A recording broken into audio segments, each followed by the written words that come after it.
lundi et je voulais commencer cette semaine par la phrase que m'a dite mon fils ce matin lorsque je l'ai emmené à l'école.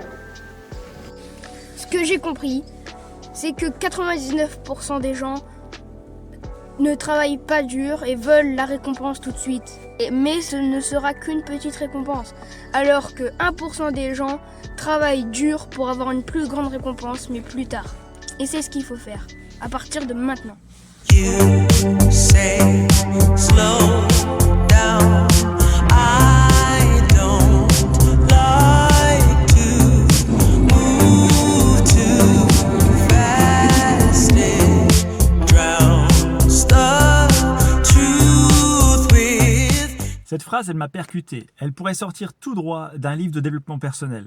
Mais en réalité, elle résume exactement ce que beaucoup d'adultes ont oublié dans un monde où tout doit aller vite, où on cherche le confort immédiat sans penser au prix qu'on paiera plus tard. Travailler dur aujourd'hui, c'est pas s'épuiser inutilement, c'est accepter l'effort, la discipline et l'inconfort pour construire quelque chose de solide, quelque chose qui apporte de la liberté, de la fierté et de la sérénité avec le temps.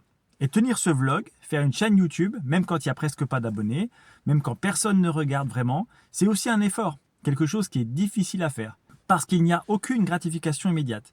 Mais je le fais quand même, précisément pour rester aligné avec ce que je dis. La vérité, c'est que je ne sais pas encore où tout ça va me mener. Est-ce que cette chaîne m'apportera des opportunités de business, des rencontres, des contacts, ou est-ce que ce sera simplement une manière de documenter ma vie et de me créer des souvenirs numériques pour plus tard?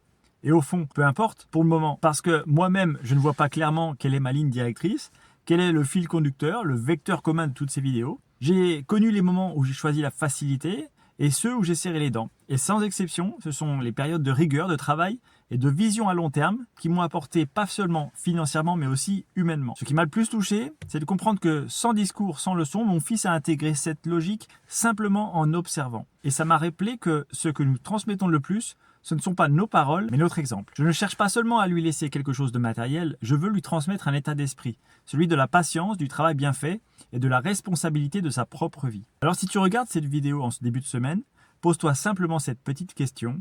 Est-ce que tu choisis un peu de confort aujourd'hui ou une vraie liberté pour demain? Parce que le temps passe quoi qu'il arrive, et tôt ou tard, on récolte toujours ce que l'on a semé. You say slow down. I don't like to move too fast and drown the truth with. Bon, assez de développement personnel pour l'instant, assez de réflexion psychologique.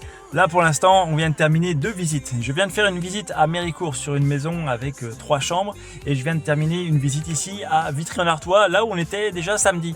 J'ai pas eu encore de propositions par les clients qui sont passés samedi. J'espère peut-être qu'ils vont se positionner durant cette semaine. Mais c'est pas grave, on continue les visites parce que l'objectif, c'est quand même de vendre les maisons. Donc parfois, il faut 1, 2, voire 3 peut-être visites pour qu'une maison se vende. La personne qui est venue aujourd'hui avait l'air intéressée malgré le fait qu'il y ait des travaux. Elle va réfléchir de son côté. Elle a un rendez-vous avec la banque demain. Donc elle doit m'appeler demain soir pour me dire ce qu'il en est.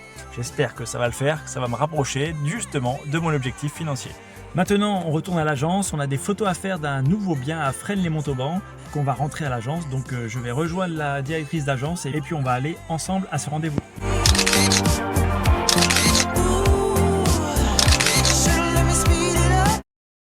Bon, je viens d'arriver à l'école de Lohan et Eline. Je vais avoir la chance de pouvoir aller les chercher à 17 h à la sortie. Ils vont être contents, ils vont pas aller en garderie. On va rentrer tout de suite à la maison, faire les devoirs, passer un peu de temps en famille. Et moi, je vous dis à demain.